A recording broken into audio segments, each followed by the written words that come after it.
5,000 की वजह से लोगों की जान चली जाती है, आप 16 करोड़ में क्यों लगे हैं? मैं भी रोता हूँ, मुझे भी दर्द होता है। अगर आप इंसान हैं तो सरकार से बिना डरे सवाल करेंगे। अगर इंसान के शकल में आप दरिंदा हैं, दलाल हैं, तो आपको कहीं नहीं तो कहीं डर लगेगा। बावजूद मैंने उनके मुंह में माइक ठूस के जो सवाल किया। नमस्कार, आदाब, सत श्री अकाल। लाइव नेशन 7 में आपका स्वागत है। मैं शादाब मलिक। हमारे साथ आज मौजूद हैं एक ऐसे व्यक्ति जिनकी तारीफ करने की जरूरत नहीं है, जिनकी पहचान बताने की जरूरत नहीं है। हमारे साथ मौजूद हैं सच तक के, कहा जाए कि सर्वे सर्वा मनीष कश्यप। तो मनीष कश्यप से हम आज जानेंगे कि आखिर उनके अंदर जो बोल्डनेस है, वो जो सरकार से सीधा सवाल करते हैं, वो कहाँ से आता है? सबसे पहले तो आप सभी को धन्यवाद और आपके चैनल देखने वाले सभी भाइयों को धन्यवाद। मेरे अंदर कोई बोल्डनेस नहीं है, मैं बहुत इमोशनल व्यक्ति हूँ, लेकिन मेरा इमोशन दुनिया नहीं देखा है। मैं भी रोता हूँ, मुझे भी दर्द होता है और उन चीज़ों को मैं दिखा भी नहीं पाता हूँ, एक्सप्रेस भी नहीं कर पाता हूँ, इसलिए दुनिया कहता है कि बहुत बोल्ड व्यक्ति है। सरकार से सवाल करने का हिम्मत और हौसला मुझे और मेरे अंदर सिर्फ और सिर्फ जो है ना, इंसानियत के नाते आता है। अगर आप इंसान हैं तो सरकार से बिना डरे सवाल करेंगे, सरकार की गलतियों को दिखाएंगे। अगर इंसान के शकल में आप दरिंदा हैं, दलाल हैं, तो आपको कहीं नहीं तो कहीं डर लगेगा और सरकार से आंखों में आंखें मिलाकर सवाल नहीं कर पाएंगे। आपका कई वीडियो मैंने देखा है, एक बेतिया का वीडियो भी मैंने देखा जिसमें आप नगर निगम की ऑफिस में हैं और आप सीधी उंगली उठा रहे हैं इंजीनियर पर और कह रहे हैं कि बेतिया को डुबाने वाला यही व्यक्ति है। वो एक वीडियो आपका मैंने देखा था। तो वैसा कई वीडियो है आपका। तो जिस तरह का आप सरकार से सवाल पूछते हैं, नो डाउट के जो सही पत्रकारिता है वो यही है, मगर आपको इसके लिए तो कई परेशानी भी उठानी पड़ी होगी। देखिए, मैं 4 बार जेल गया हूँ, अनेकों केस हुआ है मेरे ऊपर, सबको पता है, और हर बार जो है सिस्टम ही मुझे फंसाने का प्रयास किया है। और जो बेतिया वाला इंजीनियर की आपने बात की, मैं पत्रकारिता छोड़ दूंगा अगर मैं वहां पे गलत हूं तो, और सही हूं तो आज तक उस बेतिया वाले इंजीनियर पे अभी तक कार्रवाई क्यों नहीं हुआ है?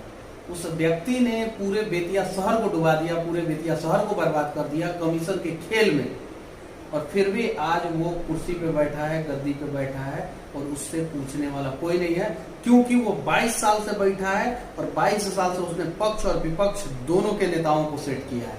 इसलिए विपक्ष में आवाज उठाने वाले भी मौन है और पक्ष में मलाई खाने वाले भी मौन है। सच्चाई ये है।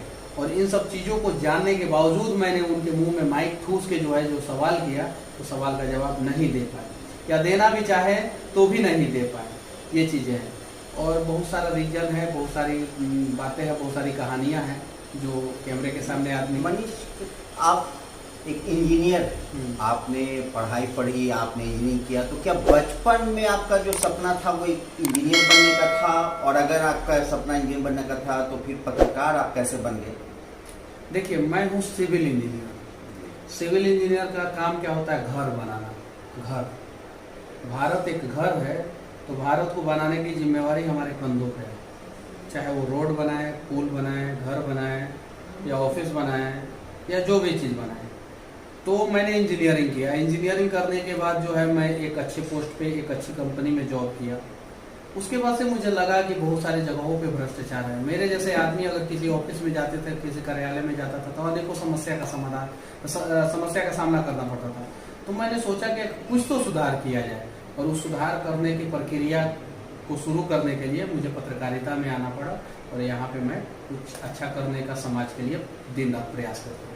तो मनीष एक इंजीनियर हैं और वो घर बनाने, इंजीनियर का काम होता है घर बनाना, क्योंकि वो सिविल इंजीनियर हैं, और वो घर बनाने की कोशिश कर रहे हैं भारत का वैसा घर जिसमें भाईचारा हो, जिसमें भ्रष्टाचार नहीं हो।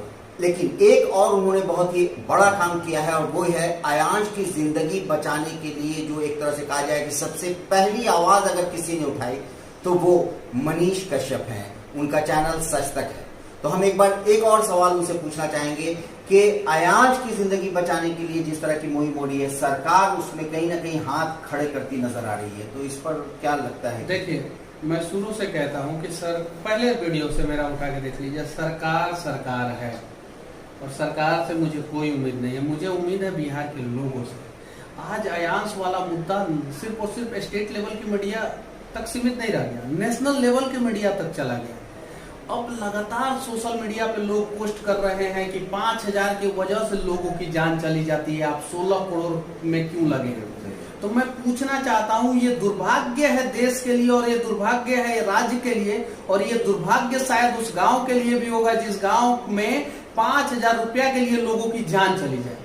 तो वो सवाल मुझसे करेंगे कि सिस्टम से करेंगे कि नेताओं से करेंगे, या खुद अपने आप से भी करेंगे? खुद अपने आप से भी। जो चूंकि एक मोबाइल कम से कम 10,000 रुपया का मोबाइल हम हाथ में रखते हैं और हमारे आंखों के सामने अगर 5,000 रुपया के लिए किसी की जान चली जाए और मोबाइल पे हम पोस्ट करने में व्यस्त रहें तो दुर्भाग्य है। हम वो मोबाइल बेचेंगे और पहले जान बचाएंगे। अयांश वाला मुद्दा पे लगने के बाद स्वास्थ्य व्यवस्था में सुधार की गुंजाइश लग रही है, क्योंकि स्वास्थ्य संबंधित सवाल जो है बिहार के लोग लगातार पूछ रहे हैं। तो हम सिर्फ एक अयांश को बचाने के लिए ये मुहिम का शुरुआत नहीं किए थे। हम पूरा अयांश, जो भी जितने भी बिहार में अयांश हो या जितने भी बीमार लोग हैं या जितने भी आस पड़ोस के लोग हैं, अगर कोई आपके आस पड़ोस में बीमार है तो उसके लिए आप आवाज उठाएं, और आवाज उठा के आप कहां तक पहुंच सकते हो वो दिखाने का प्रयास किया हूं कि अगर एक अयांश नामक व्यक्ति को बचाने के लिए चंपारण का हूं मैं, पश्चिमी चंपारण में, पटना में बैठ के, जिनका घर रोहतास है, पटना में बैठ के अयांश के लिए मैं अगर 16 करोड़ रुपया इकट्ठा कर सकता हूं तो आपके गांव में 16,000 रुपया के लिए किसी का जान नहीं जाएगा, क्योंकि आपके अंदर भी हिम्मत और हौसला होगा। और 16 आदमी से 1,000 रुपया मांग दीजिएगा तो 16,000 हो जाएगा, उसका जान बच जाएगा। ये तो इस पॉजिटिव इंटेंशन से हम लोग काम कर रहे हैं। तो बहुत सारे लोग बहुत प्रकार की बातें करते हैं, बहुत प्रकार की। झेलना है आपको। अगर आप धरती पे ईमानदार है तो आपको झेलना है। अगर आपके हाथ में AK-47 है तो आपसे कोई सवाल नहीं करेगा, हिम्मत ही नहीं है। पप्पू यादव जी, जब उनका पिछला बैकग्राउंड था तो कोई हिम्मत तो नहीं होता था कि उनसे सवाल करे कि हाँ, आज जब वो आज अच्छा काम कर रहे हैं, सोशल वर्क कर रहे हैं, तो सवाल किया जाता है। अपने यहाँ के वार्ड कमिश्नर से हिम्मत नहीं होता लोगों को सवाल करने का, अगर वार्ड कमिश्नर थोड़ा सा दबंग टाइप का, थोड़ा सा लफुआ टाइप का हो।